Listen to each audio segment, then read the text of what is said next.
It's your old buddy Wildcard here, checking in from Dillon, South Carolina. Spelled with an I, not a Y.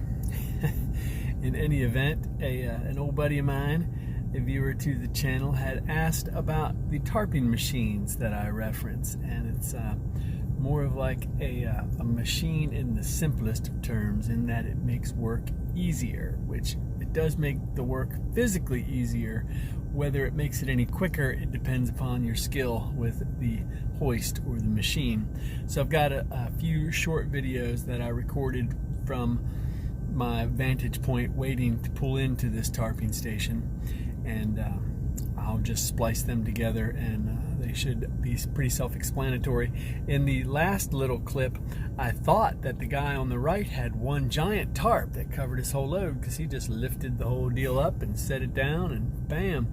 So I said something to him when I got out of my truck, and he said, "Oh, no." I noticed the overlap and knew that it wasn't one single tarp, but I said something to him anyway, and the guy offered to show me the trick for doing that, and even helped me, make sure I get it right, and helped me work out some of the tweaks. So I will probably be hoisting both of mine up and over at the same time the next few times I encounter the tarping station.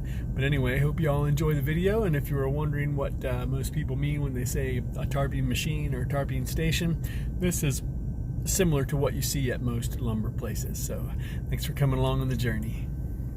It was requested that I make a video of the tarping machine, or tarping station is probably a better term. It is a machine in that it is a device that makes work easier physically, quicker, depends upon your proficiency with the device. As you can see over here on the left, this fellow has already laid the tarp across. This is an odd setup because they have 3 bays but only one machine.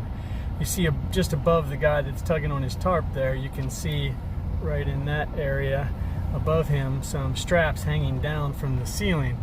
What you do with that is you hook that up to the D-rings on your tarp and lift it up and move the track. The device, the hoist is on a track, so you would pick it up. Each of those straps retract toward that yellow piece of steel there, and then you can move that to the left and to the right to drape the tarp over your load. This fellow over here is laying out his tarps. He will be next up for the machine.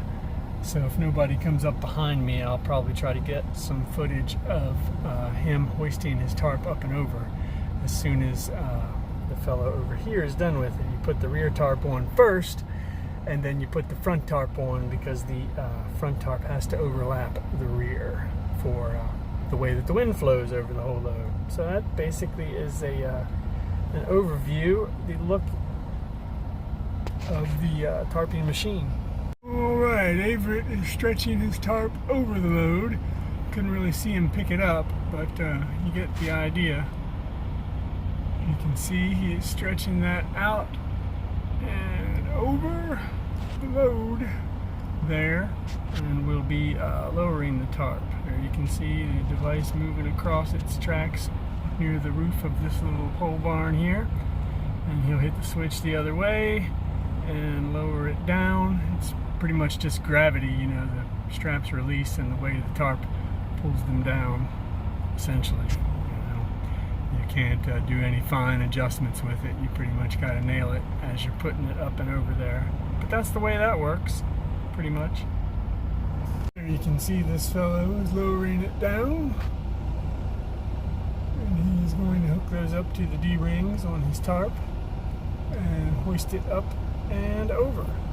I usually use, on these 8-foot drop tarps, I use the second row of D-rings, not the ones that would be closest to the top of the tarp, but the row second from the top, if that makes sense to you. It makes a lot more sense when you're looking at the tarp on the ground and you've done it once or twice. This will be the probably the 3rd or 4th time I've used one of these machines. I'm not great with it, but I get a little better each time. The hardest part for me is getting it all lined up to where the barn doors, as we call them, or the flaps that cover the front and back of the load, are lined up properly, because none of these places want you to get up on top of your load. That's why they have these machines here. So you've got to get that lined up properly, because you can't get up there to pull it to, you know, tweak it a little bit one way or the other. But I found that if I don't hit it right on, I can you know, leave the tarp on the hoist and then pull the truck forward the foot or two that it needs to go. At least that's been what I've been able to do so far. This fellow, I don't think, yeah, there he goes. Alright gang, had to take a call and missed this fellow lifting his tarp up and over, but you can see the end result of it. You know, he pretty much lift it straight up and drag it over, and now he's lowering it down. This fellow has one tarp that covers the entire load. That's pretty awesome, except it's got to be ridiculously heavy, but certainly quicker at a task like this. Hopefully this guy in the middle will get out of the way so I can get in there. Maybe I might have to toot the horn.